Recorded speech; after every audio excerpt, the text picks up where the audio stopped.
Welcome to Personal Aspirations, a time, a space and a place for teachers seeking a brighter future. And today we're going to build on what we talked about last week and look at accessing your higher self, the higher awareness that we all have, but don't necessarily use in the way that we could. I suspect everybody who's listening to this will be familiar with Maslow's theory of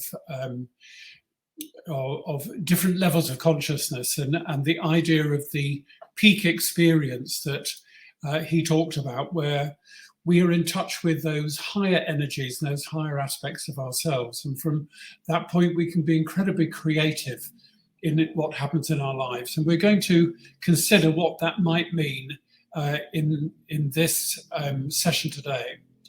And if you remember, last week we were looking at this model of consciousness, the idea of there being a higher aspect to awareness and a lower aspect to awareness, and then the middle aspect, this middle area or zone, where we live most of our time, and indeed where we interpret everything that happens to us.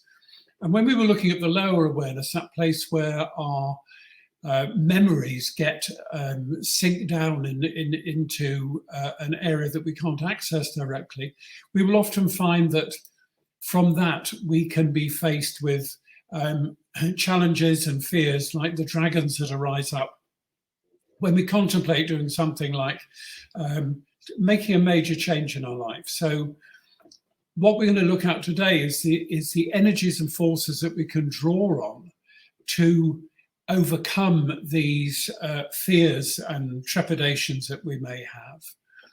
And we will consider the idea of the peak experience that Maslow talked about, and that the peak experience really rises from our higher awareness. It is this zone of awareness that we draw on when we have something that takes us beyond ourselves, transports us beyond ourselves. And we're in touch with our altruism, we're in touch with our aspirations, we're open to inspiration. If you like, we're attuned to the spiritual part of ourselves, however we interpret that, the higher self, certainly, the very best part of ourselves, but the part that is not selfish, the part that goes beyond selfishness and just being out for me, is the part that engages us with other people in a way that enables us to act in a way that serves them and serves us at the same time. So how do we do that? I think you will agree that those of you who are sports people, and particularly those of you who climb or sail, you will know that that you can have extraordinary experiences when you're, as it were, out there in nature. As we talked a couple of weeks ago, Dorothy and I were on a sailing holiday, sailing up the coast of Italy, and undoubtedly there were moments in that were quite transcendent. They were just fabulous moments of feeling of the freedom, and then yourself in relationship to the ocean. And then at one point we actually saw dolphins next to the boat, which was, a wonderful thing. It makes you feel really good, and so on. That's one way in which you can experience what you might call a peak experience or a higher than usual experience. But it can also be a bit of a rush. If you jump out of a plane, you'll have an experience. It's not necessarily of your higher self, though you will, of course, have taken a risk, and you'll have been using courage and so on, which is sometimes part of accessing that part of ourselves. But generally, you'll want to find tranquility in nature, somewhere that you are quietly at peace with yourself and at peace with your surroundings.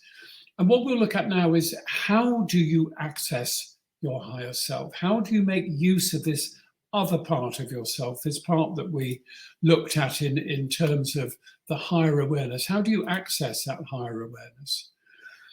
And we would suggest that maybe the most effective way is to go out into nature. And if you're faced with a decision or you're looking for inspiration, be very clear about what your decision is. Formulate it.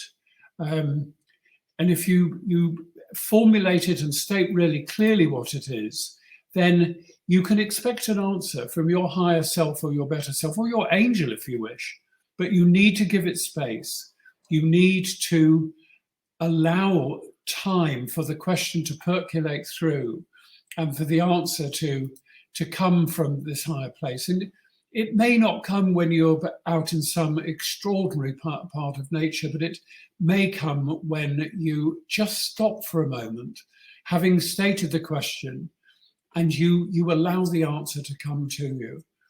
And what you absolutely need to do is to make sure that you listen clearly to the answer. In other words, having phrased the question, having taken time in nature, gone for a walk, gone to the seaside or along a river. It's very good to be close to water or up into the hills and away from other people.